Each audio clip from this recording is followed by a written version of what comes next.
आप सभी के स्टडी कॉपीज पे स्वागत है। आशा करते हैं आप लोग अच्छे तरीके से पढ़ाई कर रहे होंगे। ये आपका सिलेक्शन सीरीज का 39 नंबर का लेक्चर है, वही पॉलिटी का पार्ट 4 है। अगर आपने पहले लेक्चर कंप्लीट नहीं किए तो कंप्लीट करिए।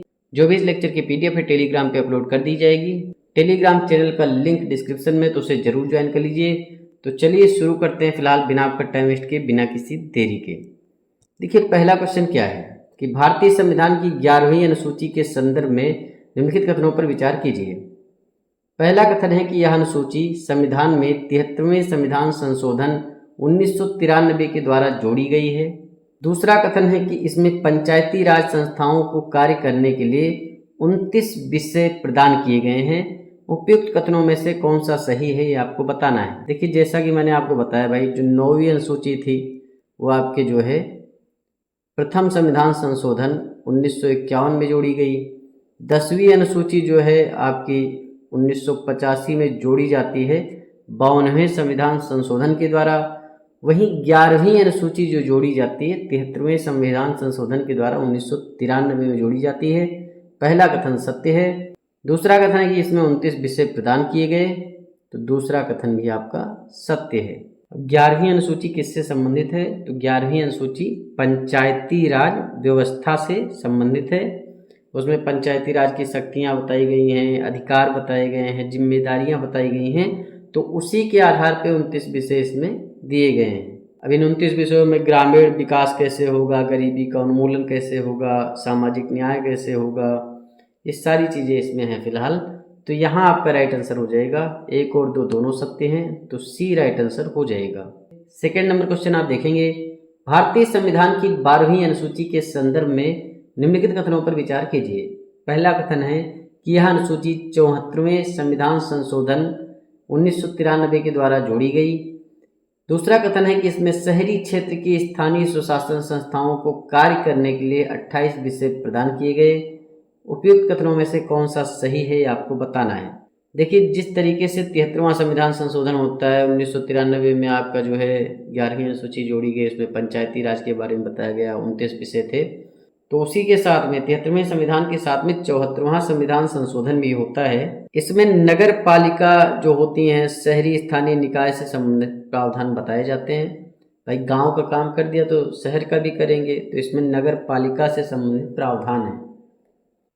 और इसमें जो टोटल विषय हैं वो आपके हैं 18 विषय, तो 28 विषय गलत हो जाएगा, सिर्फ और सिर्फ 18 विषय हैं।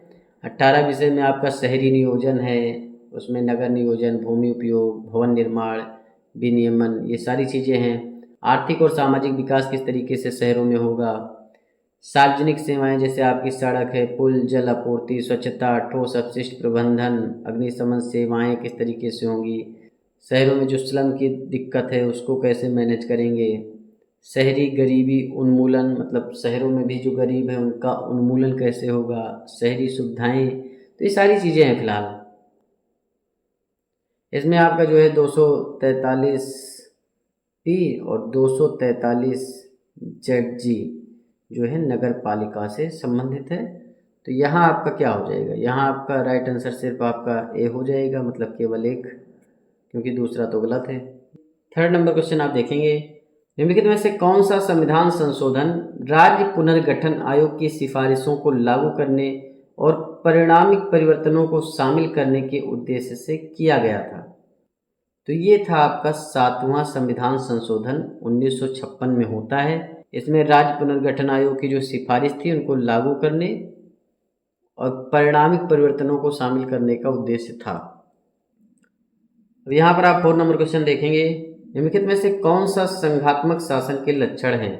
देखिए संघात्मक शासन के बारे में, एकात्मक शासन के बारे में मैंने पिछले वीडियो में अच्छे से समझा दिया है, उसे जाकर के आप देख सकते हैं। फिलहाल संघात्मक शासन का मतलब यही होता है कि जो शक्ति होती है वो आपके केंद्र और राज्यों में विभाजित की जाती है।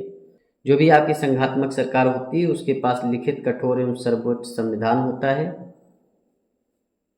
तो पहला कथन सत्य है। शक्तियों का विभाजन होता ही होता है, स्वतंत्र न्यायपालिका भी होती है। तो यहाँ आपका डी राइट आंसर हो जाएगा।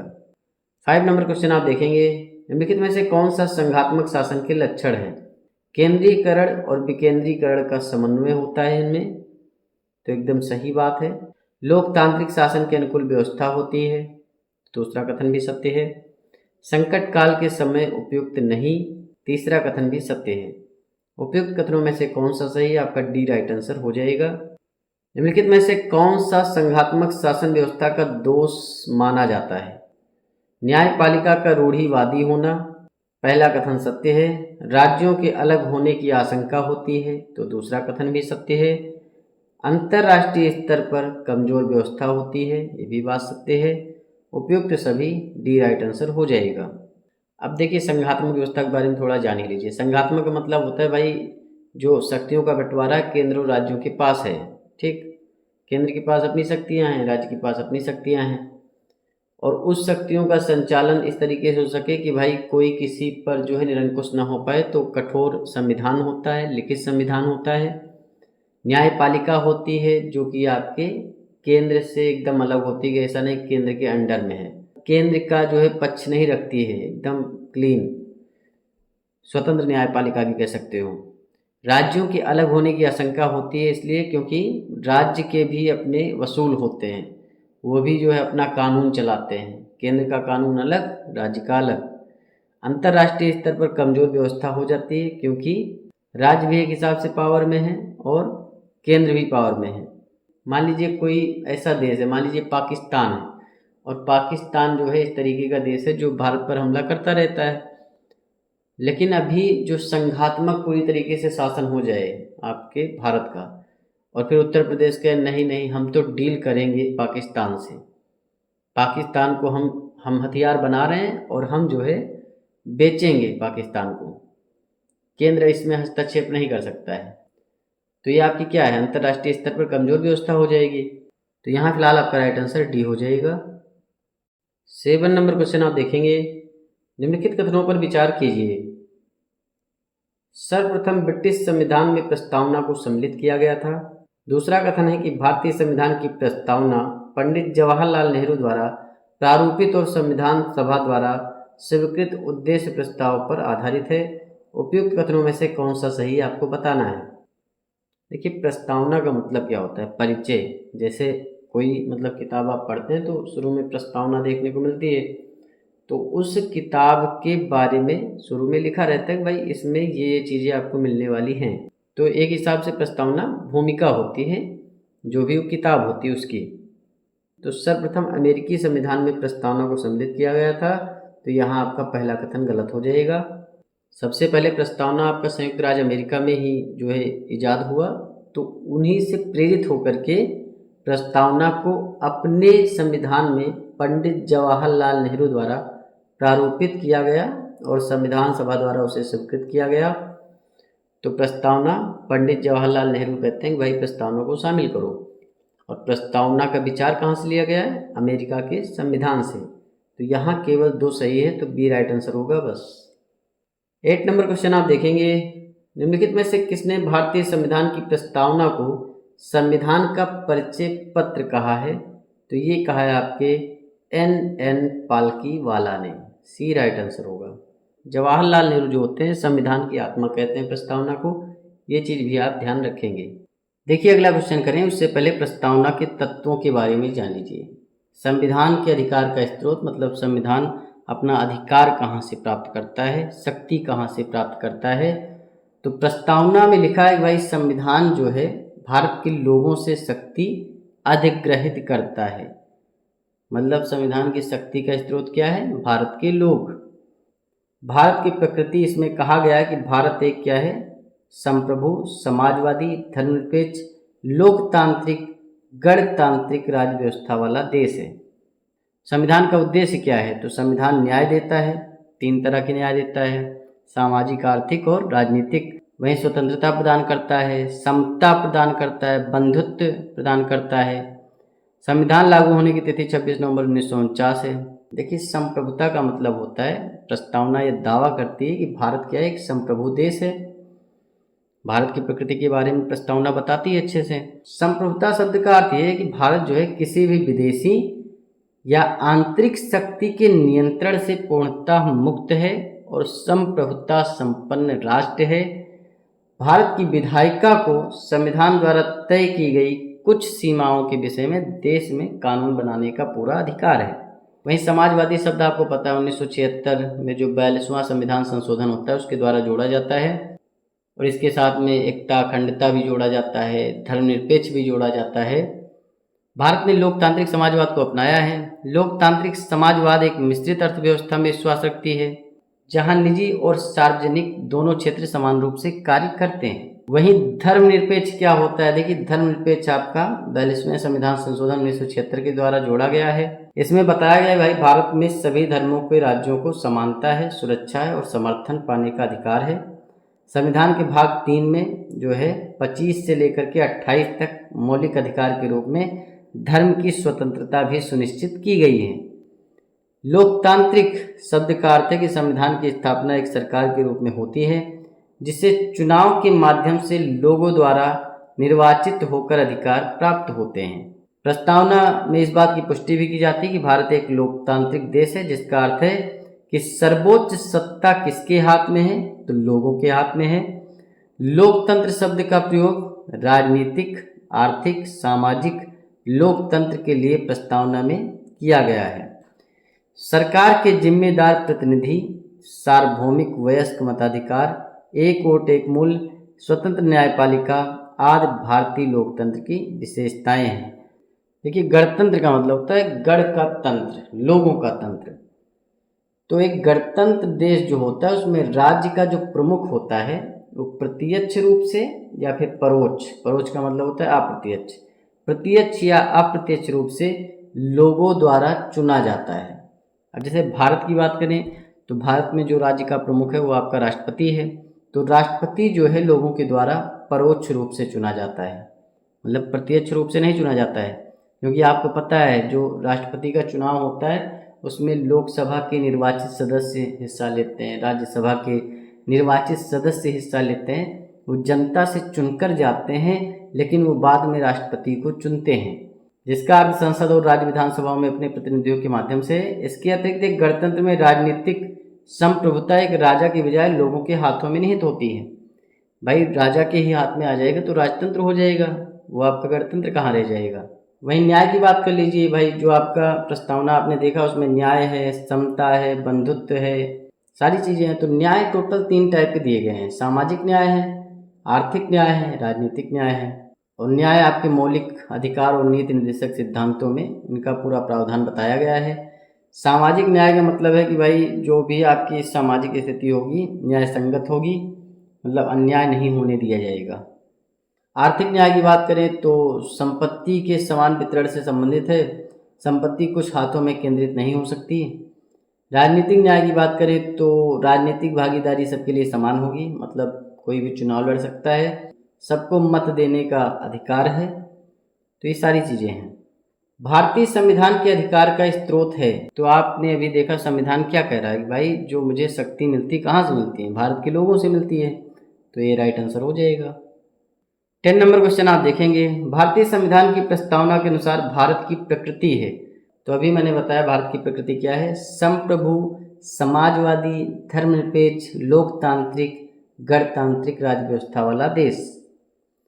तो यहाँ पर संप्रभु होता तो वो भी हो जाता, तो समाजवादी भी है, गणतांत्रिक राज्य व्यवस्था है, लोकतांत्रिक है। तो यहाँ राइट आंसर आपका डी हो जाएगा।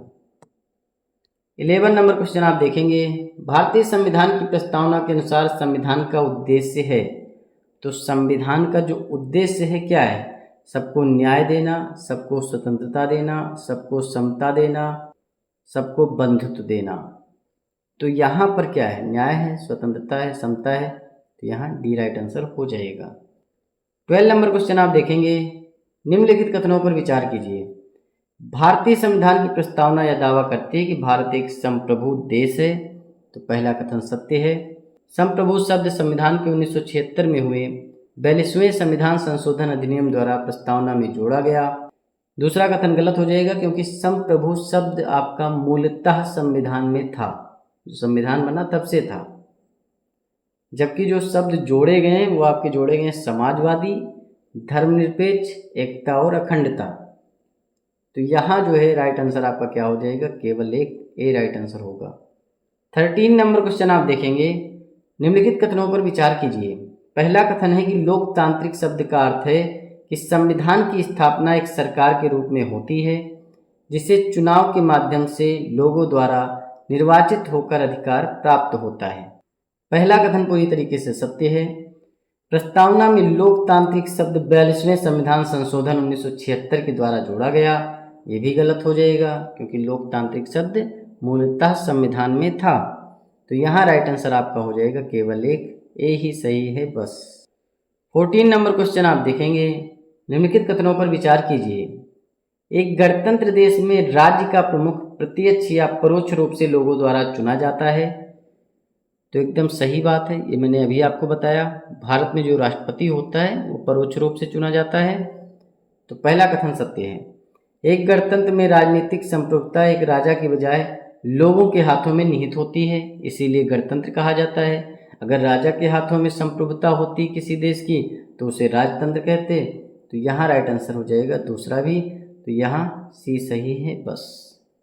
15 नंबर क्वेश्चन आप देखेंगे, भारतीय संविधान की प्रस्तावना में निम्नलिखित में से किस न्याय का उल्लेख नहीं है।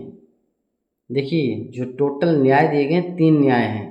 आपको सामाजिक न्याय मिलता है, आर्थिक न्याय मिलता है, राजनीतिक न्याय मिलता है। धार्मिक न्याय जैसी कोई भी व्यवस्था नहीं है, बी राइट आंसर हो जाएगा। 16 नंबर क्वेश्चन आप देखेंगे, निम्नलिखित में से किस शब्द का आशय समाज के किसी भी वर्ग के लिए विशेषाधिकार की अनुपस्थिति से है। यहाँ पर आप का लगा लेंगे, समाज का आशय होगा। तो देखिए यहाँ पर बात क्या की गई, भाई समाज का कोई भी वर्ग है उससे विशेषाधिकार नहीं दिया जाएगा, उसके पास कोई विशेष अधिकार नहीं होगा, उपस्थित नहीं होगा, विशेषाधिकार की अनुपस्थिति होगी। तो ये बात करता है समता की, तो ये समता में कहा गया है। देखिए अगला क्वेश्चन करें उससे पहले आप प्रस्तावना की विषय वस्तु को अच्छे से पढ़ लीजिए, बहुत ही ज़्यादा ज़रूरी है। देखिए ये आपका भारत की प्रस्तावना है, इसमें जो लिखा है इसे आप अच्छे से समझेंगे। हम भारत के लोग भारत को एक संपूर्ण प्रभुत्व संपन्न समाजवादी धर्मनिरपेक्ष लोकतंत्रात्मक गणराज्य बनाने के लिए तथा उसके समस्त नागरिकों को सामाजिक, आर्थिक और राजनीतिक न्याय, तो यहाँ 3 तरह के न्याय हो गए, सामाजिक, आर्थिक और राजनीतिक न्याय, विचार, अभिव्यक्ति, विश्वास, धर्म और उपासना की स्वतंत्रता। तो यहाँ कितने 5 तरह की स्वतंत्रता हो गई। कौन कौन सी स्वतंत्रता है भाई? विचार आप कोई भी कर सकते हो, विचार के साथ अभिव्यक्ति मतलब बोल सकते हो, विश्वास आप कुछ भी रख सकते हो, किसी भी धर्म में आप मान सकते हो, धर्म और उपासना की स्वतंत्रता। तो टोटल 5 तरह की स्वतंत्रता हो गई। प्रतिष्ठा और अवसर की समता, तो समता कितने तरीके की है? 2 तरीके की। प्रतिष्ठा और अवसर की समता प्राप्त करने के लिए तथा उन सब में व्यक्ति की गरिमा और राष्ट्र की एकता और अखंडता सुनिश्चित करने वाली बंधुता बढ़ाने के लिए दृढ़ संकल्प होकर अपनी इस संविधान सभा में आज तारीख 26 नवंबर 1949 मिति मार्गशीर्ष शुक्ल सप्तमी संवत 2006 विक्रम को एतद् द्वारा इस संविधान को अंगीकृत, अधिनियमित और आत्मर्पित करते हैं। तो संविधान को अंगीकृत, अधिनियमित और आत्मर्पित किया गया है। तो अब जो है हम क्वेश्चन पे चलेंगे। 17 नंबर क्वेश्चन आप देखेंगे, भारतीय संविधान की प्रस्तावना में कितने प्रकार की स्वतंत्रता का उल्लेख है? तो टोटल आपके 5 तरह की स्वतंत्रता का उल्लेख मिलता है। विचार की स्वतंत्रता है, अभिव्यक्ति की, विश्वास की, धर्म की और उपासना की। 3 तरह के न्याय होते हैं, सामाजिक, आर्थिक और राजनीतिक। 2 तरह की समता होती है, प्रतिष्ठा और अवसर की समता। 18 नंबर क्वेश्चन आप देखेंगे, भारतीय संविधान की प्रस्तावना में अभी तक कितनी बार संशोधन किया गया है? तो टोटल अभी 1 बार संशोधन किया गया है 1976 में 42वें संविधान संशोधन के द्वारा। 19 नंबर क्वेश्चन आप देखेंगे, निम्नलिखित कथनों पर विचार कीजिए। केशवानंद भारती मामले में उच्चतम न्यायालय ने प्रस्तावना को संविधान का एक भाग माना है। वहीं दूसरा कथन है, भारतीय जीवन बीमा निगम मामले में उच्चतम न्यायालय ने प्रस्तावना को संविधान का एक भाग माना है। उपयुक्त कथनों में से कौन सा सही है आपको बताना है। देखिए, केशवानंद भारती मामला जो होता है 1973 में होता है। इसमें जो आपका उच्चतम न्यायालय होता है ये अपने पूर्व के दिए हुए निर्णय को ही पलट देता है और कहता है कि प्रस्तावना जो है संविधान का एक भाग है और इसे संविधान के अनुच्छेद 368 के तहत संशोधित किया जा सकता है। और फिर से जो भारतीय जीवन बीमा निगम मामला होता है 1995 में होता है, ठीक, ये आप ध्यान रखेंगे। तो इसमें भी जो है आपके उच्चतम न्यायालय ने कहा कि भाई प्रस्तावना संविधान का एक भाग है। तो यहाँ राइट आंसर आपका सी हो जाएगा। 20 नंबर क्वेश्चन आपका क्या है कि भारतीय संविधान की प्रस्तावना के संदर्भ में निम्नलिखित में से कौन सा कथन सत्य है। यह विधायिका की शक्ति का स्रोत है, पहला कथन गलत हो जाएगा। यह गैर न्यायिक है, तो दूसरा कथन सत्य है। इसकी व्यवस्थाओं को न्यायालय में चुनौती दी जा सकती है, तीसरा भी गलत है। यह विधायिका की शक्तियों पर प्रतिबंध आरोपित करती है, ये भी गलत है। देखिए, प्रस्तावना न तो विधायिका की शक्ति का स्रोत है, ना ही जो है विधायिका की शक्ति पर वो प्रतिबंध लगाता है। प्रस्तावना गैर न्यायिक है, अर्थात इसकी व्यवस्थाओं को न्यायालय में चुनौती नहीं दी जा सकती है। 21 नंबर क्वेश्चन आप देखेंगे, अनुच्छेद 1 में क्या बताया गया है। संघ का नाम और राज्य क्षेत्र, सही है। अनुच्छेद 2, नए राज्यों का प्रवेश या स्थापना, दूसरा कथन भी आपका सत्य है। अनुच्छेद 3, नए राज्यों का निर्माण, ये भी सही है आपका। संघ का नाम क्या होगा, राज्य क्षेत्र क्या होगा, वो अनुच्छेद 1 में बता दिया गया। नए राज्य का प्रवेश करना या स्थापना करना वो 2 में है, नए राज्यों का निर्माण आपका 3 में है। तो यहाँ डी राइट आंसर हो जाएगा। 22 नंबर क्वेश्चन आप देखेंगे, अनुच्छेद 1 के अनुसार भारतीय क्षेत्र को वर्गीकृत किया जा सकता है। राज्यों के क्षेत्र, संघ क्षेत्र, ऐसे क्षेत्र जिन्हें किसी भी समय भारत सरकार के द्वारा अधिग्रहित किया जा सकता है। तो अनुच्छेद 1 में ये सारी चीज़ें हैं भाई, राज्यों का क्षेत्र का डिफिनीशन भी है, संघ क्षेत्र का भी है, और ऐसे क्षेत्र जिन्हें भारत सरकार अधिग्रहित कर सकती है। तो यहाँ आपका डी राइट आंसर हो जाएगा। अनुच्छेद 3 के अनुसार संसद विधि द्वारा किसी राज्य क्षेत्र में उसका राज्य क्षेत्र अलग करके, मतलब कोई राज्य जैसे आपका खंडन हुआ भाई, यूपी से निकल गया उत्तराखंड, एमपी से छत्तीसगढ़ निकल गया, तो ये क्या हुआ, किसी राज्य क्षेत्र से अलग करके, कोई राज्य किसी राज्य क्षेत्र से अलग करके, अथवा 2 या 2 से अधिक राज्यों को या राज्यों के भागों को मिला करके, मतलब 2 राज्यों को मिला दिया या राज्य के कुछ भाग मिला करके एक नया राज्य बना दिया। मान लीजिए 2 राज्य आपके उत्तर प्रदेश हैं और मध्य प्रदेश हैं, तो उत्तर प्रदेश के कुछ जिले ले लिए गए और मध्य प्रदेश के कुछ जिले लेकर के एक नया राज्य बना दिया गया, तो ये भी है। अथवा किसी राज्य क्षेत्र को किसी राज्य क्षेत्र के भाग से मिला करके नए राज्य का निर्माण कर सकते हैं, सही है। यहाँ पर और भी देख लेंगे कि अनुच्छेद 3 के अनुसार संसद विधि द्वारा किसी राज्य का क्षेत्र बढ़ा सकेगी, किसी राज्य का क्षेत्र घटा सकेगी, किसी राज्य की सीमाओं में परिवर्तन कर सकेगी, किसी राज्य के नाम में परिवर्तन कर सकेगी। ये सारे जो है अधिकार संसद के पास हैं और ये संसद को अधिकार मिलते हैं आर्टिकल 3 से। 23 नंबर क्वेश्चन आप देखेंगे, किसी राज्य के नाम में परिवर्तन के लिए भारतीय संविधान निम्नलिखित में से किसे शक्ति प्रदान करता है। तो अभी मैंने बताया संसद को आर्टिकल 3 के जरिए आप देख सकते हैं क्या क्या किया जा सकता है। राज्य का क्षेत्र बढ़ा दो, घटा दो, नाम चेंज कर दो, सीमा परिवर्तन कर दो, तो संसद को ये अधिकार मिला है, संसद ही कर सकती है। 24 नंबर क्वेश्चन आप देखेंगे, किसी राज्य की सीमा में परिवर्तन के लिए कोई भी विधेयक किसकी पूर्वानुमति से प्रस्तुत किया जाता है। देखिए, किसी भी राज्य के निर्माण में या वर्तमान राज्य की सीमा में परिवर्तन करना है, ठीक। देखिए, मोदी जी का मन हुआ कि चलो कोई अन्य राज्य का निर्माण करते हैं, या फिर वर्तमान राज्यों की सीमा में परिवर्तन कर देते हैं, किसी राज्य का क्षेत्र घटा देते हैं, बढ़ा देते हैं। जैसे आपका क्या हुआ था, लद्दाख अलग हुआ था, तो उसी तरीके समझ लीजिए। तो ये काम जो स्टार्ट होगा वो राष्ट्रपति की सहमति से ही स्टार्ट होगा। जब तक राष्ट्रपति अनुमति नहीं देगा ये काम स्टार्ट नहीं हो सकता। अब जैसे कोई विधायक है, वो चाह रहा है कि चलो यार हम अपने राज्य का क्षेत्र का नाम बदलवा लेते हैं या सीमा जो है थोड़ा इधर उधर कर लेते हैं, तो अगर विधायक ये चाहता है बाई चांस, ठीक, मान लीजिए नाम बदलवाना है किसी क्षेत्र का, तो वो क्या करेगा, सबसे पहले जो है विधानमंडल में ये बात रखेगा राज्य विधानमंडल के द्वारा राष्ट्रपति को ये बात पता चलेगी, राष्ट्रपति जो है अपना विचार विमर्श करेंगे। तो मतलब कहना भी है कि बिना राष्ट्रपति के कुछ नहीं होगा। तो यहाँ आपका बी राइट आंसर हो जाएगा। तो राष्ट्रपति की अनुमति होगी, काम कौन करेगा? संसद। 25 नंबर क्वेश्चन आप देखेंगे, निम्नलिखित कथनों पर विचार कीजिए।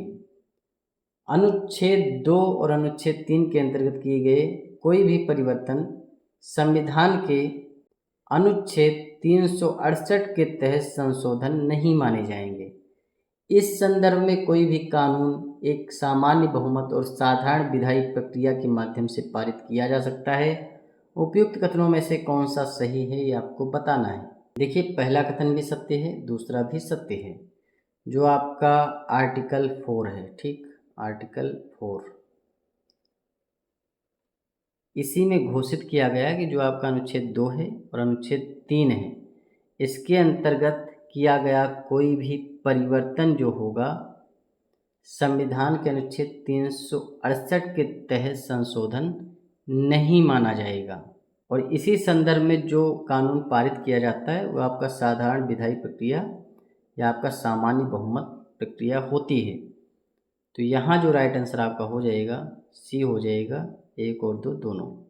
देखिए, जो भाग 1 था वो आपका संघ राज्य क्षेत्र से था और भाग 2 जो आपका है, भाग 2 वो आपका नागरिकता से है। 26 नंबर क्वेश्चन आप देखेंगे फिलहाल कि निम्नलिखित कथनों पर विचार कीजिए। लोक नियोजन से संबंधित अधिकार केवल भारतीय नागरिकों को प्राप्त हैं।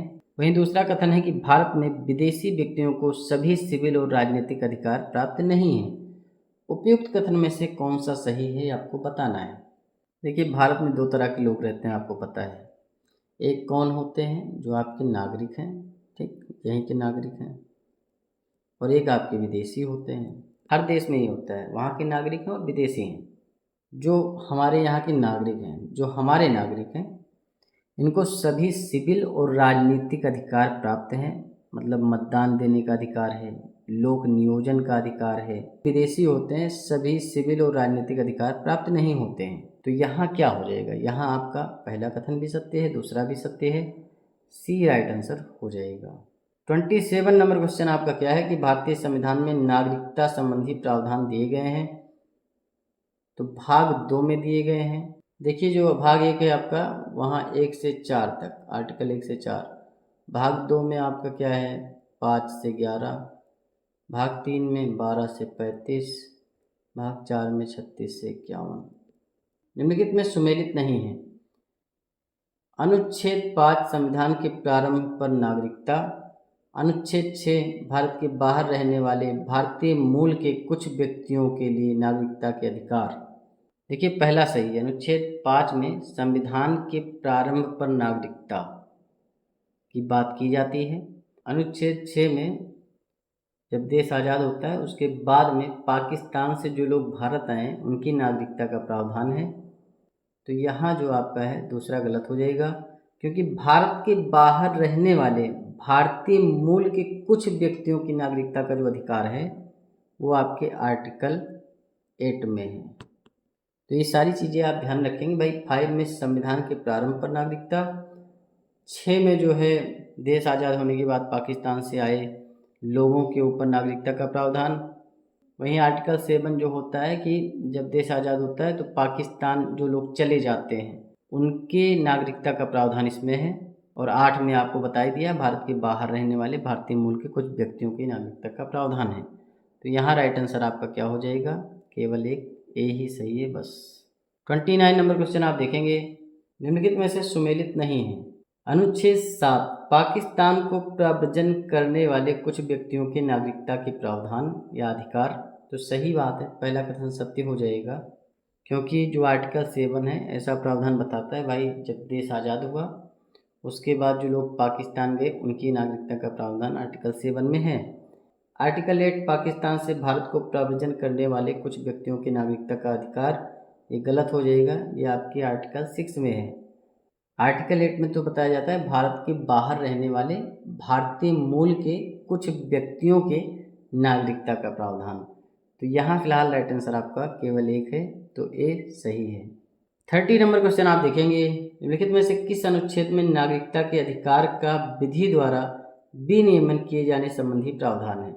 देखिए, अधिकार जो आपका नागरिकता का है उसका विनियमन करने का मतलब ये होता है कि देखिए आर्टिकल 11 में कहा गया है कि जो आपकी नागरिकता है उसके ऊपर कोई भी मामला होता है, अधिग्रहण करना या समाप्ति करना, मतलब नागरिकता आपकी रहेगी नहीं रहेगी, मतलब पाना है नहीं पाना है, तो उस पर जो अंतिम निर्णय लेने का प्रावधान है वो आपके संसद का है।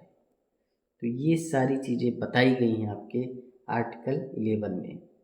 31 नंबर क्वेश्चन आप देखेंगे, निम्नलिखित में से कौन नागरिकता के अधिकार विनियमन संबंधी प्राधिकारी है, तो आपका है संसद।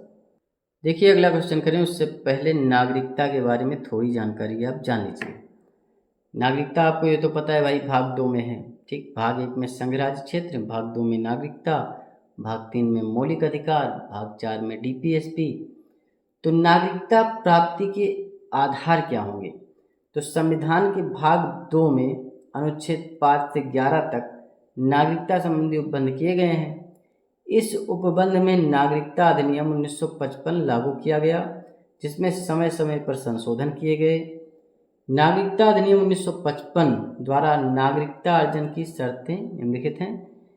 भाई, जन्म के आधार पर आप नागरिकता पा सकते हैं, आपका जन्म भारत में हुआ है, आप भारत के निवासी हैं, तो जन्म के आधार पे नागरिकता मिलेगी। वंश क्रम के आधार पर, पंजीकरण के आधार पर, देशीयकरण के आधार पर और क्षेत्र समविष्ट के आधार पे।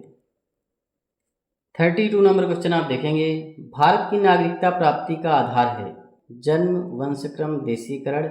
उपयुक्त कथनों में से कौन सा सही है आपको बताना है। देखिए अभी मैंने आपको बताया टोटल 5 तरीके से नागरिकता मिलती है।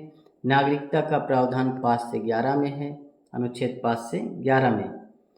वहीं जो आपका भाग है 2 है, तो जन्म से, वंशक्रम से, देशीकरण, पंजीकरण और क्षेत्र समविष्ट। तो यहाँ आपका राइट आंसर हो जाएगा डी। देखिए जन्म के आधार पर किस तरीके से भारत की नागरिकता मिलती है। जिनका जन्म 26 जनवरी 1950 को या उसके पश्चात हुआ, जन्म से भारत का नागरिक होगा। किंतु इस नियम के 2 अपवाद हैं। प्रथम क्या है कि विदेश के राजनीतिक कर्मचारी के भारत में उत्पन्न होने वाले बच्चे। भाई विदेश के जो आपके राजनीतिक लोग हैं, कर्मचारी लोग हैं, बहुत सारे जो है आपके दूतावास बने हैं, तो ब्रिटेन के भी वहाँ ब्रिटेन का एम्प्लॉय है, उसकी वाइफ रहती है, तो उसका बच्चा भी जो है भारत में ही पैदा होगा। तो ऐसा नहीं कि उसको जो है भारत की नागरिकता मिल जाएगी। द्वितीय जो आपका है कि शत्रुओं के अधीन भारत के किसी राज्य क्षेत्र में उत्पन्न होने वाले बच्चे।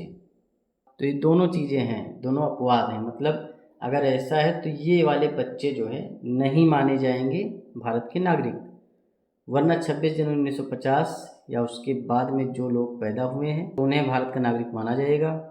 नागरिकता संशोधन अधिनियम 1986 के अनुसार यदि भारत में जन्मे बच्चे के माता पिता में से कोई एक भी भारत का नागरिक है तो जन्मा हुआ बच्चा भारतीय नागरिकता का पात्र होगा। वहीं पंजीकरण के आधार पर देख लीजिए, पंजीकरण का मतलब क्या होता है। पंजीकरण का मतलब होता है रजिस्ट्रेशन, ठीक। तो निम्नलिखित व्यक्ति पंजीकरण के आधार पर नागरिकता प्राप्त कर सकते हैं। भारतीय मूल के व्यक्ति जो नागरिकता प्राप्ति का आवेदन देने से ठीक पूर्व 7 वर्ष भारत में रह चुका हो, तो वो जो है भारत की नागरिकता प्राप्त कर सकता है। भारतीय मूल का व्यक्ति जो अविभाजित भारत के बाहर या किसी अन्य देश में रह रहा हो, तो वो भी जो है पंजीकरण के जरिए नागरिकता प्राप्त कर सकता है। वह व्यक्ति जिसने भारतीय नागरिक से विवाह किया हो, वह पंजीकरण के लिए आवेदन पत्र देने से पूर्व भारत में 7 वर्ष लगभग रहा हो, मतलब 7 वर्ष कम से कम रहा हो। भारत के नागरिक के नाबालिग बच्चे पंजीकरण के जरिए से जो है नागरिकता प्राप्त कर सकते हैं।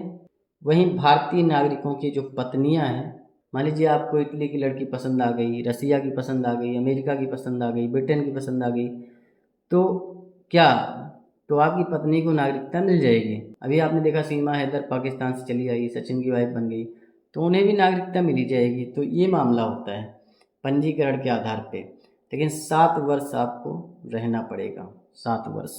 33 नंबर क्वेश्चन आप देखेंगे, भारत में निम्नलिखित में से कौन सा जन्म के आधार पर नागरिकता प्राप्ति का अपवाद है? पहला है कि विदेश के राजनीतिक कर्मचारी के भारत में उत्पन्न होने वाले बच्चे, तो ये एकदम सही बात है। बहुत सारे दूतावास हैं या बहुत सारे विदेशी जो यहाँ पर आते हैं या विदेशी जो यहाँ पे रहते हैं, शत्रुओं के अधीन भारत के किसी राज्य क्षेत्र में उत्पन्न होने वाले बच्चे, तो दूसरा कथन भी सत्य है। राइट आंसर आपका सी हो जाएगा। 34 नंबर क्वेश्चन आप देखेंगे, भारत की नागरिकता प्राप्ति का आधार क्या है? पंजीकरण, देशीयकरण, क्षेत्र समाविष्टि, उपयुक्त कथनों में से कौन सा सही है आपको बताना है। देखिए, जन्म के आधार पे नागरिकता मिल सकती है, वंश के आधार पे मिल सकती है, ठीक, जन्म, वंश, तीसरा पंजीकरण, चौथा देशीकरण और क्षेत्र समाविष्टि। तो यहाँ राइट आंसर आपका हो जाएगा 1, 2, 3 डी राइट आंसर हो जाएगा। 35 नंबर क्वेश्चन आप देखेंगे, निम्नलिखित में से कौन पंजीकरण के आधार पर भारतीय नागरिकता प्राप्त कर सकता है? भारत के नागरिक के नाबालिग बच्चे, एकदम सही है। वह व्यक्ति जिसने भारतीय नागरिक से विवाह किया हो, ये भी सही है आपका। भारतीय नागरिकों की पत्नियां, ये भी सही है आपका। उपयुक्त सभी, तो डी राइट आंसर हो जाएगा। 36 नंबर क्वेश्चन आप देखेंगे, वह व्यक्ति जिसने भारतीय नागरिक से विवाह किया हो और वह पंजीकरण के लिए आवेदन पत्र देने से पूर्व कितने वर्ष भारत में रह चुका हो। तो देखिए, अभी मैंने बात की कि भाई अगर भारतीय नागरिक है उससे कोई शादी कर लेता है, जैसे सीमा हैदर ही अभी आई हैं सचिन के साथ, तो ये 7 वर्ष जब तक रह नहीं लेती तब तक पंजीकरण के जरिए नागरिकता नहीं ले सकती हैं, और कोई इनके पास चारा भी नहीं है। तो 7 वर्ष रहने के बाद में ये रजिस्ट्रेशन करेंगी, पंजीकरण करेंगी, समझ में आएगा भारत सरकार को कि हाँ ठीक है चलो दे देते नागरिकता, तो फिर दे दिया जाएगा। तो यहाँ राइट आंसर आपका बी हो जाएगा। देखिए, अगला क्वेश्चन करें उससे पहले, देशीकरण से किस तरीके से कोई नागरिकता प्राप्त कर सकता है, इस पर हम चर्चा कर लेते हैं। देशीकरण से नागरिकता प्राप्त करने की निम्न शर्तें हैं। पहली बात है कि वह ऐसे देश से संबंधित ना हो व्यक्ति जहां भारतीय नागरिक देशीकरण द्वारा नागरिक नहीं बन सकता। मतलब ऐसा देश ना हो जैसे पाकिस्तान है या भारत का कोई दुश्मन देश है, तो वहां से वो व्यक्ति नहीं होना चाहिए। यदि वह किसी अन्य देश का नागरिक है तो उसे भारतीय नागरिकता के लिए अपने आवेदन की स्वीकृति पर उस देश की नागरिकता को त्याग करना होगा।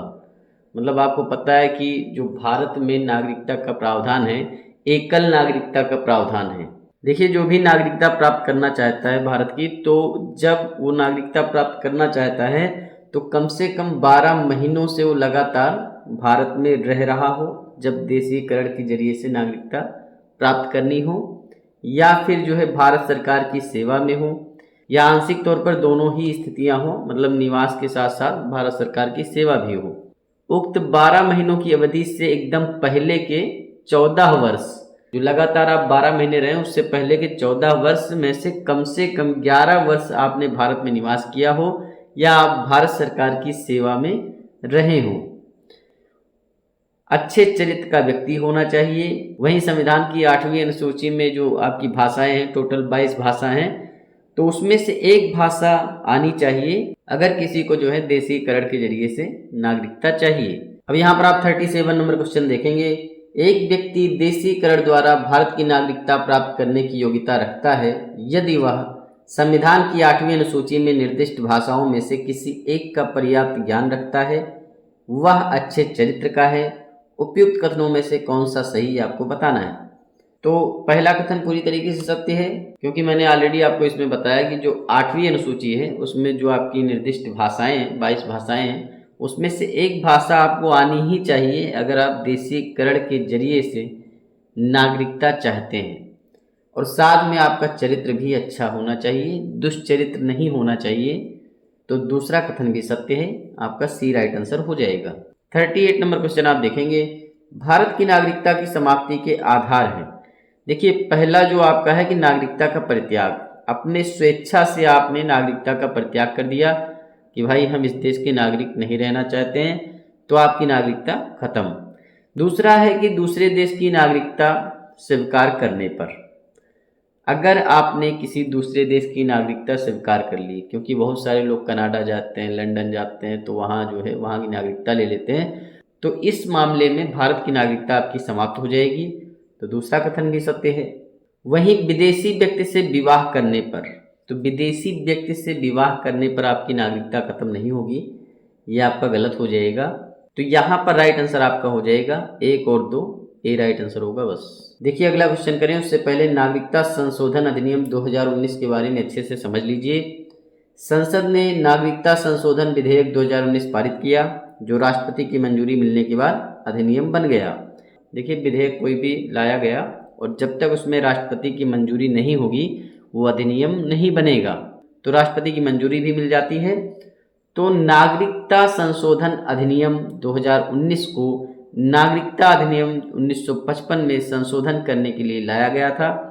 विधेयक में किए गए संशोधन के अनुसार 31 दिसंबर 2014 को या उससे पहले अफगानिस्तान, बांग्लादेश, पाकिस्तान से भारत आए हिंदुओं, सिखों, बौद्धों, जैनियों, पारसियों एवं ईसाइयों को अवैध प्रवासी नहीं माना जाएगा। कहते हैं नहीं अवैध प्रवासी ये लोग, जैसे बांग्लादेशी घुस आते हैं, पाकिस्तान से बहुत सारे लोग घुस आते हैं, तो पाकिस्तान से हो या बांग्लादेश से हो या अफगानिस्तान से हो, वहाँ से जो हिंदू, सिख, बौद्ध, जैन, पारसी, ईसाई भारत आए हैं उन्हें अवैध प्रवासी नहीं माना जाएगा। इन प्रवासियों को उपरोक्त लाभ प्रदान करने के लिए केंद्र सरकार को विदेशी अधिनियम 1946 और पासपोर्ट यानी भारत में प्रवेश का जो सिस्टम होता है, मतलब हर देश में सिस्टम यही होता है कि पासपोर्ट होना चाहिए उस देश का, 1920 में भी छूट प्रदान की जाएगी। मतलब जो भारत सरकार का पासपोर्ट अधिनियम है 1920 में आता है, ये चीज़ भी ध्यान रखना, तो उसमें भी छूट इसमें दी जाएगी। 1946 और 1920 के अधिनियम केंद्र सरकार को भारत में विदेशियों के प्रवेश, निकास और निवास को नियंत्रित करने की शक्ति प्रदान करते हैं। 39 नंबर क्वेश्चन आप देखेंगे, नागरिकता संशोधन अधिनियम 2019 निम्नलिखित में से किस देश के अल्पसंख्यक समुदाय को विशेष छूट प्रदान नहीं करता है? अब यहाँ प्रदान नहीं होगा, ये मिसप्रिंट है, तो इस चीज़ को समझ के चलेंगे आप। तो आपको पता है अफगानिस्तान, बांग्लादेश, पाकिस्तान की जो अल्पसंख्यक हिंदू, सिख, बौद्ध, जैन, पारसी, ईसाई थे, उनको जो है छूट प्रदान की गई है। यहाँ पर चीन का कोई मतलब नहीं है, तो यहाँ पर आपका राइट आंसर हो जाएगा अभी। नागरिकता संशोधन अधिनियम 2019 के अनुसार अधिनियम में दिए गए देश के किन किन समुदायों को विशेष छूट प्रदान की गई है? सिख, जैन, पारसी, उपयुक्त में से कौन से सही हैं ये आपको बताना है। तो देखिए यहाँ तो सभी हैं भाई, सिख, जैन, पारसी, बौद्ध भी हैं, हिंदू भी हैं और साथ में ईसाई भी हैं, तो यहाँ राइट आंसर आपका डी हो जाएगा। देखिए अगला क्वेश्चन करें, उससे पहले प्रवासी भारतीय नागरिक के बारे में जान लीजिए। ओसीआई जिसे कहा जाता है इंग्लिश में, ओसीआई का फुल फॉर्म होता है ओवरसीज सिटीजन ऑफ इंडिया। तो भारत सरकार 2005 में नागरिकता अधिनियम 1955 में संशोधन करके भारत की विदेशी नागरिकता योजना शुरू करती है। तो कभी क्वेश्चन आ जाए कि भारत सरकार ने ओसीआई परियोजना कब शुरू की थी, तो 2005 में शुरू की थी। 9 जनवरी 2015 को भारत सरकार ने पीआईओ कार्ड को बंद कर दिया और इसे ओसीआई कार्ड के साथ मिला दिया। मतलब जो संशोधन होता है उसमें जो आपका पीओआई कार्ड होता है, पीओआई का मतलब होता है पर्सन ऑफ इंडियन ओरिजिन, तो ये कार्ड होता है। ये ऐसा एक दस्तावेज होता है जो विदेश में रहने वाले व्यक्तियों को जारी किया जाता है। मतलब जो भारत के लोग विदेश में रहते हैं या जिनके पूर्वज भारतीय थे और वो लोग विदेश में रहते हैं, तो उनके लिए होता है आपका पीओआई कार्ड।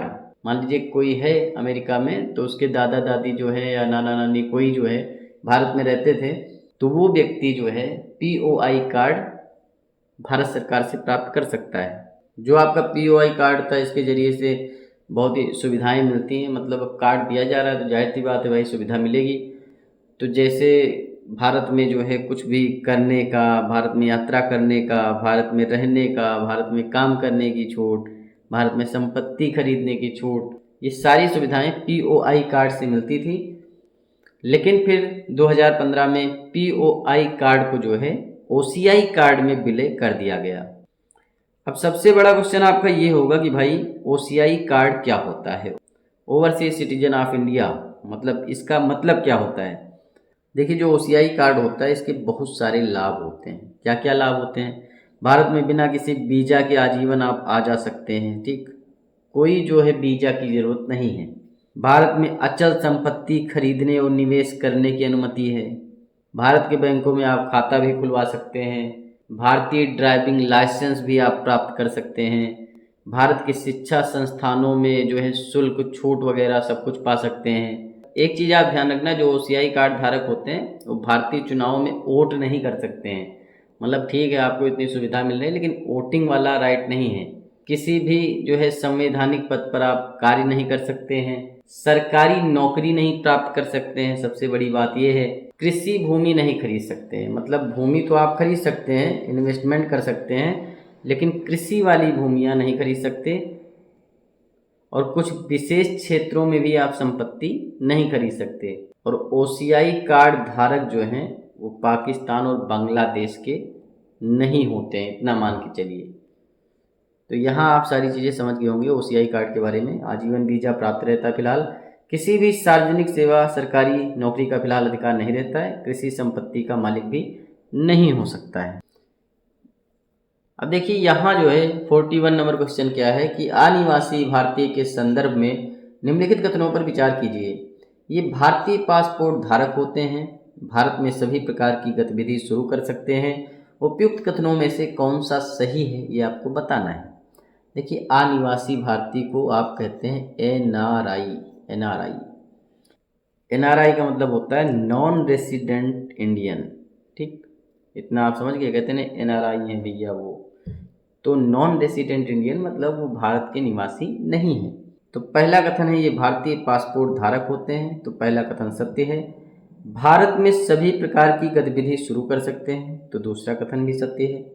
देखिए किसी व्यक्ति को एनआरआई कब कहा जाता है? कहा जाता है जब वो 182 दिन, ठीक, 182 दिन से अधिक समय भारत के बाहर बिताता है तो एनआरआई हो जाता है।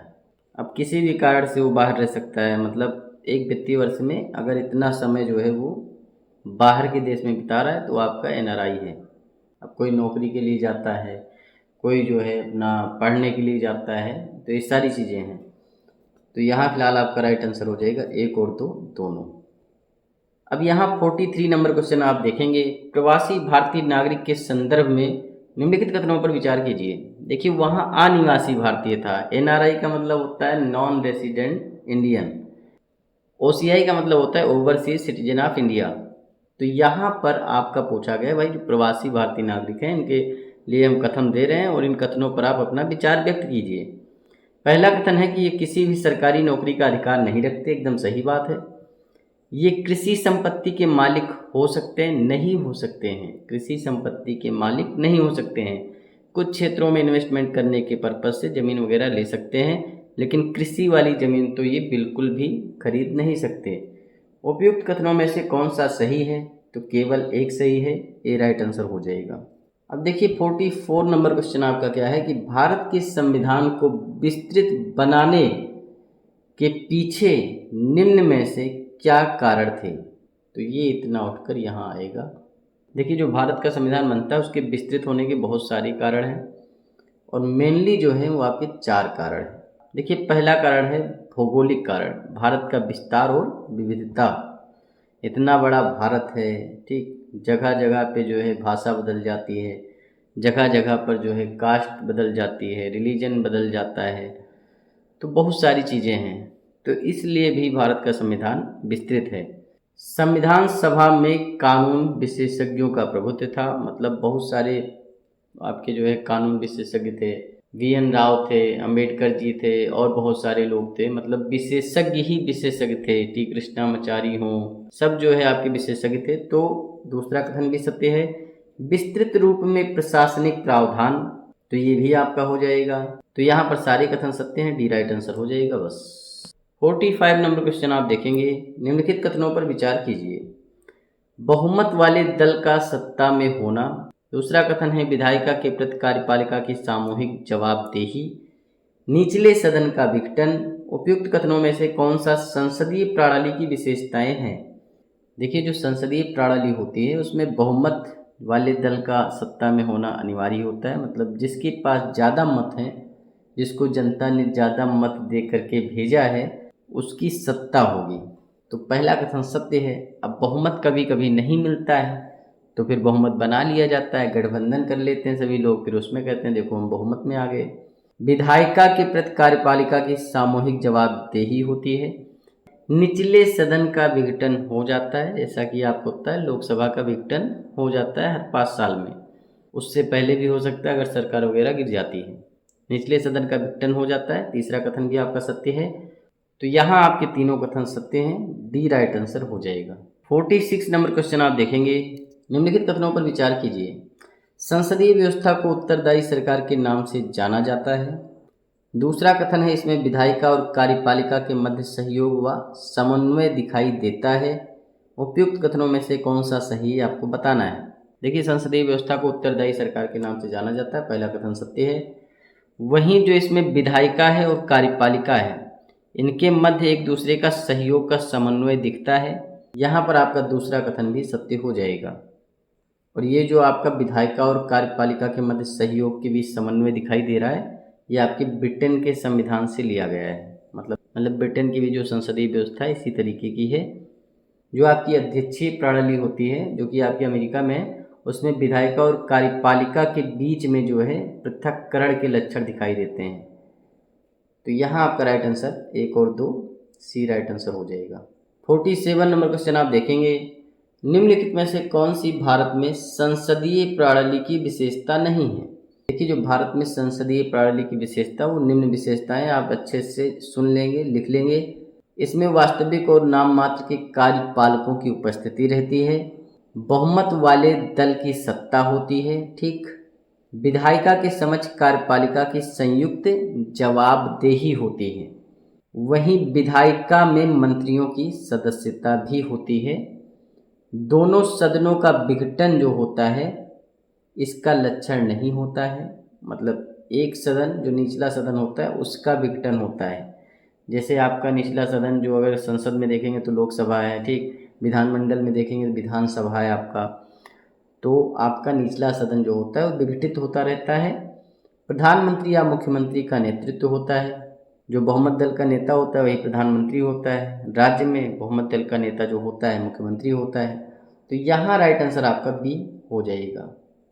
48 नंबर क्वेश्चन आप देखेंगे। भारतीय राजनीतिक व्यवस्था में निम्नलिखित में से किसे सर्वोच्चता प्रदान की गई है? तो संविधान को सबसे ऊपर रखा गया है, बी राइट आंसर हो जाएगा। 49 नंबर क्वेश्चन आप देखेंगे। भारतीय संविधान के किस भाग में मौलिक अधिकारों का उल्लेख किया गया है? देखिए, जो मौलिक अधिकार का उल्लेख किया गया है भाग 3 में किया गया है। वहीं जो भाग 1 है उसमें संघ और उसका राज्य क्षेत्र बताया गया है। भाग 2 में नागरिकता है। भाग 4 में डीपीएसपी यानी आपका राज्य के नीति निर्देशक तत्व। भाग 4 का में आपका मौलिक कर्तव्य है। 50 नंबर क्वेश्चन आप देखेंगे। भारतीय संविधान का अनुच्छेद 12 भाग 3 के प्रयोजन के लिए राज्य की परिभाषा सम्मिलित करता है। देखिए, जो भाग 3 है आपको पता है भाई क्या है, ये आपके मौलिक अधिकार से संबंधित है। अनुच्छेद 12 में केंद्र सरकार की परिभाषा है, एकदम सही बात है। राज्य विधानमंडल की परिभाषा है। वहीं अनुच्छेद 12 में गैर संवैधानिक प्राधिकरण की परिभाषा भी बताई गई है। तो यहाँ पर आपका हो जाएगा डी। यहाँ आप देख भी सकते हैं भाग 3 में आपका अनुच्छेद 12 में केंद्र सरकार और भारत की संसद के बारे में बताया गया है। राज्य सरकार और राज्य विधानमंडल के बारे में, वैधानिक या गैर संवैधानिक प्राधिकरण जैसे ओएनजीसी सेल, इनके बारे में परिभाषा इनकी दी गई है। देखिए, आर्टिकल 12 के बारे में मैंने बता दिया। आर्टिकल 13 में बताया गया कि मूल अधिकार से असंगत या उनका अल्पीकरण करने वाली जो विधियां होंगी वो शून्य होंगी और यह न्यायिक समीक्षा के योग्य है। उच्चतम न्यायालय जो है आर्टिकल 32 के तहत, जो आपका अनुच्छेद 32 होता है उसके तहत उच्चतम न्यायालय, और अनुच्छेद 226 के तहत आपका उच्च न्यायालय यानी हाई कोर्ट, इनको ये शक्ति प्राप्त है कि किसी विधि के द्वारा मूल अधिकारों का उल्लंघन होने पर वे उसे गैर संवैधानिक या अवैध घोषित कर सकते हैं। ये अधिकार दिया गया है। वहीं आर्टिकल 14 की बात करें तो विधि के समक्ष समानता और विधियों का संरक्षण, इसकी बात की गई है। भारत के राज्य क्षेत्र में किसी व्यक्ति को विधि के समक्ष समता से या विधियों के समान संरक्षण से वंचित नहीं किया जा सकता। अब विधि का मतलब होता है कानून, ठीक, विधि का मतलब कानून होता है। तो कानून के जो समक्ष समता का प्रावधान है वो आपके आर्टिकल 14 में है। यह अधिनियम भारतीय और नागरिकों और विदेशियों सभी पर लागू होता है, मतलब कानून सबके लिए समान है। देखिए विधि के समक्ष समता से आशय क्या है, मतलब कोई व्यक्ति है उसके पक्ष में विशिष्ट विशेषाधिकार की अनुपस्थिति और साधारण विधि के तहत सभी व्यक्तियों के लिए समान व्यवहार, अर्थात कोई भी व्यक्ति विधि से ऊपर नहीं है।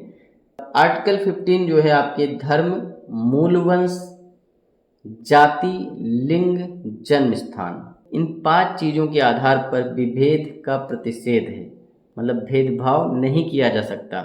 कल को क्वेश्चन आ जाए धर्म के आधार पर भेदभाव नहीं किया जा सकता, ये किस आर्टिकल में है? आर्टिकल 15 में। मूल वंश के आधार पर भेदभाव नहीं किया जा सकता, हम सूर्यवंशी हैं, हम चंद्रवंशी हैं, हम ये वंशी हैं, तो इस पर नहीं किया जा सकता। जाति के आधार पर भेदभाव नहीं कर सकते, ब्राह्मण, क्षत्रिय, वैश्य, शूद्र। लिंग के आधार पर स्त्रीलिंग पुल्लिंग के आधार पर आप भेदभाव नहीं कर सकते। जन्म स्थान के आधार पर भेदभाव नहीं कर सकते। उक्त आधारों पर जो आपके आधार बताए गए हैं, ये आपके 5 आधार हैं, तो इन्हीं आधार पर किसी व्यक्ति को दुकानों, सार्वजनिक भोजनालयों और सार्वजनिक मनोरंजन के स्थानों में प्रवेश करने तथा पूर्णतः या अंशतः राज्य निधि से पोषित या जन सामान्य के प्रयोग के लिए समर्पित कुओं, तालाबों, स्नान घाटों आदि का प्रयोग करने से मना नहीं किया जा सकता। हालांकि राज्य को इस बात की अनुमति है कि वह समाज के वंचित वर्गों एवं महिलाओं के उत्थान हेतु सकारात्मक विभेद कर सकता है। 51 नंबर क्वेश्चन आप देखेंगे, निम्नलिखित में से कौन सा अनुच्छेद उच्चतम न्यायालय को न्यायिक समीक्षा की शक्ति प्रदान करता है? देखिए अनुच्छेद 13 और अनुच्छेद 32, ये 2 आर्टिकल ऐसे हैं जो उच्चतम न्यायालय को न्यायिक समीक्षा करने की शक्ति प्रदान करते हैं। वहीं हाई कोर्ट को आर्टिकल 226 के अंतर्गत न्यायिक समीक्षा करने के अधिकार प्राप्त हैं। और ये न्यायिक समीक्षा किसके ऊपर किए जाएंगे? मूल अधिकार के ऊपर। कहने का मतलब है कि जो आपके मूल अधिकार हैं ये न्यायिक समीक्षा के योग्य हैं। तो यहाँ राइट आंसर आपका ए हो जाएगा। 52 नंबर क्वेश्चन आप देखेंगे, निम्नलिखित कथनों पर विचार कीजिए। पहला कथन है कि भारत के राज्य क्षेत्र में किसी व्यक्ति को, चाहे वह भारतीय नागरिक हो या विदेशी, विधि के समक्ष समता से वंचित नहीं किया जा सकता। मतलब आर्टिकल जो आपका 14 है वो आपके कानून के समान संरक्षण का या कानून के समान समता का अधिकार भारतीय नागरिक को भी देता है और विदेशी नागरिक को भी ये अधिकार प्रदान किया जाता है। तो पहला कथन सत्य है। विधि के समक्ष समता से आशय किसी भी व्यक्ति के पक्ष में विशिष्ट विशेष अधिकारों की अनुपस्थिति है, मतलब कोई विशेष अधिकार आपके पास नहीं है। उपयुक्त कथनों में से कौन सा सही? दोनों कथन सत्य हैं, सी राइट आंसर हो जाएगा। 53 नंबर क्वेश्चन आप देखेंगे, निम्नलिखित में से किन आधारों पर भारतीय संविधान राज्य के द्वारा विभेद का प्रतिषेध करता है? मूलवंश, जन्म स्थान, निवास। देखिए मूलवंश के आधार पे आप किसी से जो है बदतमीजी नहीं कर सकते हैं, मतलब विभेद नहीं कर सकते हैं या बुरा बर्ताव नहीं कर सकते हैं, पक्षपात नहीं कर सकते हैं। जन्म स्थान के आधार पे भी वही सारी चीज़ें लागू हैं कि जन्म स्थान के आधार पर भेदभाव नहीं कर सकते। भाई हम यूपी में पैदा हुए हैं तो हम सुपीरियर हैं, तुम बिहार में पैदा हुए इन्फीरियर हो, जैसे महाराष्ट्र वाले आजकल कर रहे हैं वैसे।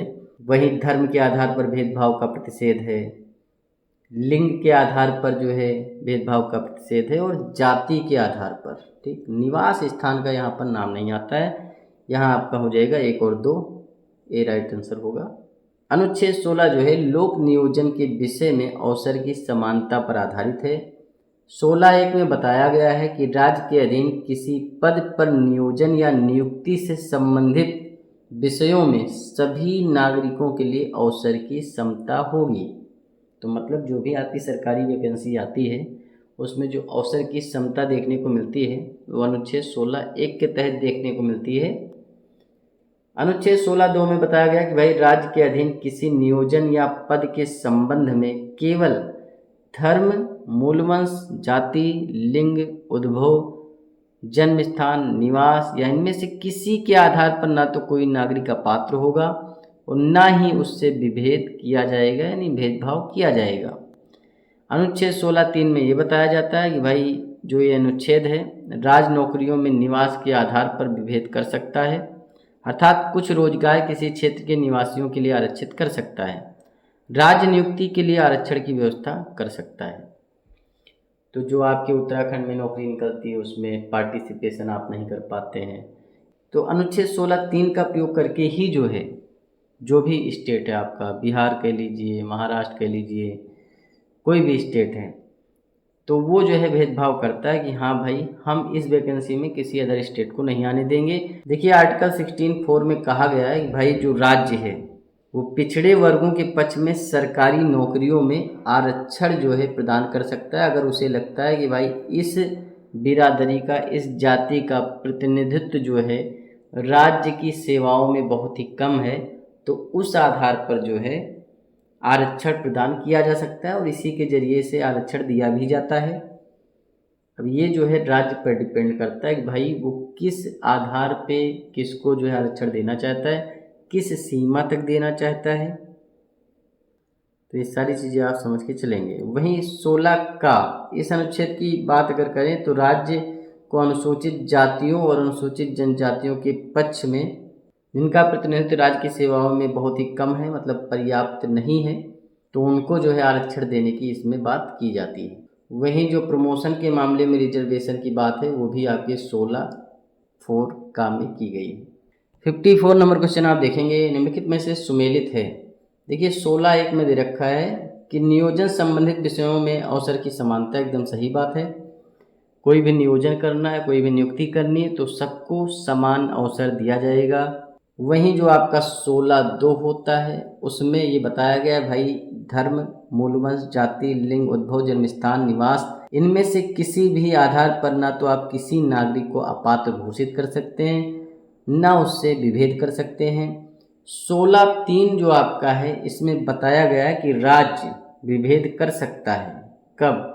जब उसे लगता है भाई राज्य में नौकरियां देनी है, दूसरे स्टेट को थोड़ा बाहर करना है, तो कुछ ऐसे रोजगार हैं जिनमें आरक्षण की ज़रूरत है और किसी अदर स्टेट को उसमें पार्टिसिपेशन नहीं करने देना है, तो 16(3) का प्रावधान है।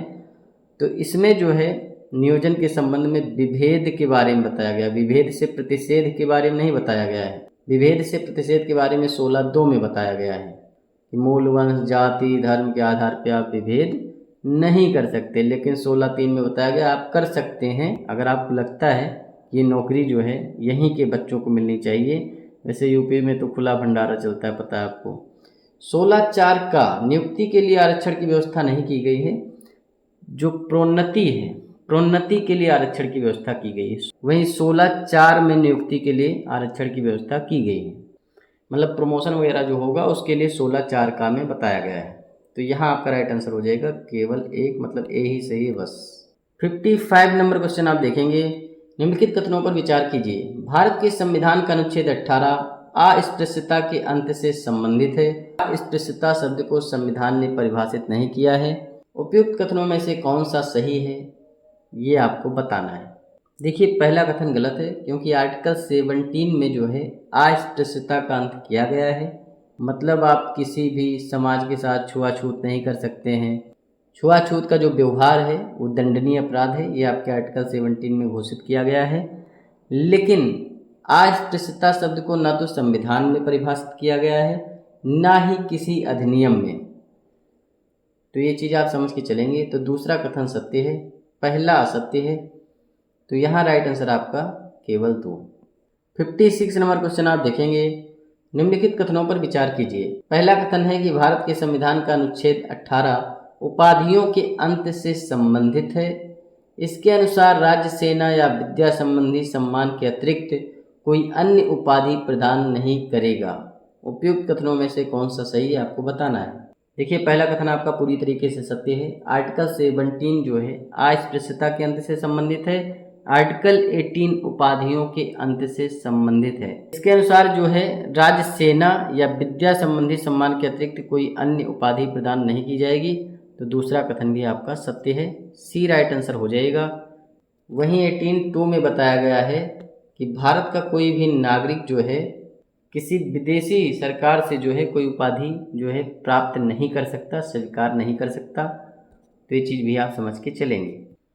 57 नंबर क्वेश्चन आप देखेंगे, वाक स्वतंत्रता के अधिकार के संदर्भ में निम्नलिखित कथनों पर विचार कीजिए। पहला कथन है कि इसके अंतर्गत मूलतः 6 मूल अधिकार थे। दूसरा कथन है संपत्ति के क्रय, अधिग्रहण और विक्रय के अधिकार को 42वें संविधान संशोधन अधिनियम के माध्यम से समाप्त कर दिया गया। उपयुक्त कथनों में से कौन सा सही है आपको बताना है। देखिए जो आपका आर्टिकल क्या है, आर्टिकल 19 है। तो आर्टिकल 19 में जो मूलतः मूल अधिकार थे 7 थे, मतलब संपत्ति का भी अधिकार था और 6 और मूल अधिकार थे। कुल 7 मौलिक अधिकार थे। परंतु जो है संपत्ति का क्रय करना, अधिग्रहण करना, विक्रय करना, तो ये जो संपत्ति से रिलेटेड अधिकार था इसको 44वें संविधान संशोधन से हटा दिया गया। मतलब 44वां संविधान संशोधन हुआ, उसी में इसको एकदम से हटा दिया जाता है और फिर जो है इसे लेकर जाते हैं 300 का में और वहाँ पर रखते हैं संपत्ति के अधिकार को। तो 1978 के 44वें संविधान संशोधन से ये होता है। यहाँ आपका पहला कथन सत्य है, दूसरा असत्य है। केवल एक ए राइट आंसर हो जाएगा बस। देखिए जो आपका अनुच्छेद 19(1)(a) है, इसमें उच्चतम न्यायालय ने वाक एवं अभिव्यक्ति की स्वतंत्रता में निम्नलिखित चीज़ों को सम्मिलित किया है। अपने या किसी अन्य के विचारों को प्रसारित करने का आपको पूरा अधिकार है। प्रेस की स्वतंत्रता है, मतलब कुछ भी छापो। व्यावसायिक विज्ञापन की स्वतंत्रता है, आप अपना कोई काम कर रहे हैं, कोई व्यवसाय कर रहे हैं तो उसका प्रचार प्रसार आप कर सकते हैं। फ़ोन टैपिंग के विरुद्ध अधिकार, मतलब आपका फ़ोन कोई भी टैप नहीं कर सकता, सरकार भी नहीं कर सकती, उसके लिए भी परमिशन चाहिए होती है। परमिशन जब मिलती है तभी ऐसा किया जाता है। पुलिस को भी परमिशन चाहिए होती है तभी फ़ोन टैप होता है। कोई क्रिमिनल एक्टिविटी कोई कर देता है तब। प्रसारण करने का अधिकार है, प्रसारण करने का अधिकार है, मतलब कोई भी चीज़ आप प्रसारित कर सकते हैं। किसी राजनीतिक दल या संगठन के द्वारा आयोजित बंद के विरुद्ध अधिकार है। सरकारी गतिविधियों की सूचना का अधिकार है, मतलब सरकार में क्या गतिविधि चल रही है तो आरटीआई इसीलिए लेकर आया जाता है, ठीक। शांति का अधिकार है, मतलब शांति आपको पसंद है तो शांति में रहिए। किसी समाचार पत्र पर पूर्व प्रतिबंध के विरुद्ध अधिकार। प्रदर्शन एवं विरोध का अधिकार है, परंतु इसमें हड़ताल का अधिकार शामिल नहीं है। 58 नंबर क्वेश्चन आप देखेंगे, उच्चतम न्यायालय ने वाक एवं अभिव्यक्ति की स्वतंत्रता में निम्नलिखित को सम्मिलित किया है। व्यावसायिक विज्ञापन की स्वतंत्रता, पहला कथन सत्य है। सरकारी गतिविधियों की सूचना का अधिकार, दूसरा कथन भी सत्य है। हड़ताल का अधिकार नहीं है, मतलब प्रदर्शन और विरोध करने का अधिकार है लेकिन हड़ताल का अधिकार नहीं है। तो यहाँ पर राइट आंसर आपका हो जाएगा ए। 59 नंबर क्वेश्चन आप देखेंगे, निम्नलिखित में से वाक एवं अभिव्यक्ति की स्वतंत्रता पर प्रतिबंध का आधार नहीं है। न्यायालय की अवमानना, विदेशी राज्यों से मित्रवत संबंध, नैतिकता की स्थापना, उपरोक्त में से कोई नहीं।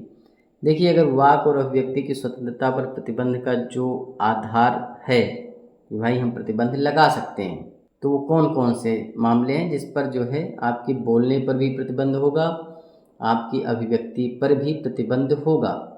जैसे आप भारत की एकता और संप्रभुता के ऊपर उंगली उठाते हैं तब फिर जो है दिक्कत होने वाली है।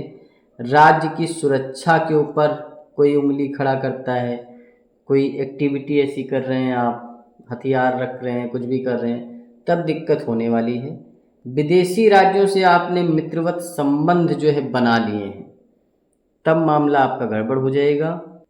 वहीं न्यायालय की अवमानना कर रहे हैं, मतलब न्यायालय को नीचा दिखा रहे हैं, तब फिर दिक्कत होने वाली है। अभी विकास देव कीर्ति वाला केस हुआ है। वहीं आपका नैतिकता की स्थापना, ये आपका राइट आंसर हो जाएगा क्योंकि यही जो है आपका आधार नहीं है। देखिए यहाँ आपका 60 नंबर क्वेश्चन दे रखा है। निम्नलिखित कथनों पर विचार कीजिए। अनुच्छेद 19(1) जी भारत के प्रत्येक नागरिक को उसकी इच्छा के अनुसार व्यवसाय आदि करने की स्वतंत्रता प्रदान करता है। दूसरा है, राज्य का अधिकार है कि वह विशेष प्रकार के व्यवसायों के लिए तकनीकी ज्ञान या प्रशिक्षण की अर्हता निश्चित कर सकता है। उपयुक्त कथनों में से कौन सा सही आपको बताना है। देखिए जो आपका 19(1) है, इसमें टोटल 6 तरह की स्वतंत्रता की बात की गई है। अगर आप जो है 19(1) ए की बात करेंगे तो इसमें जो है वाक और अभिव्यक्ति की स्वतंत्रता है, मतलब बोलने का अधिकार है, प्रेस की स्वतंत्रता है। सारी स्वतंत्रताएं जो बोलने से संबंधित हैं वो आपकी इसी में मिलेंगी। वहीं 19(1) बी जो आपका है, इसमें शांतिपूर्वक बिना हथियार के आप इकट्ठा हो सकते हैं।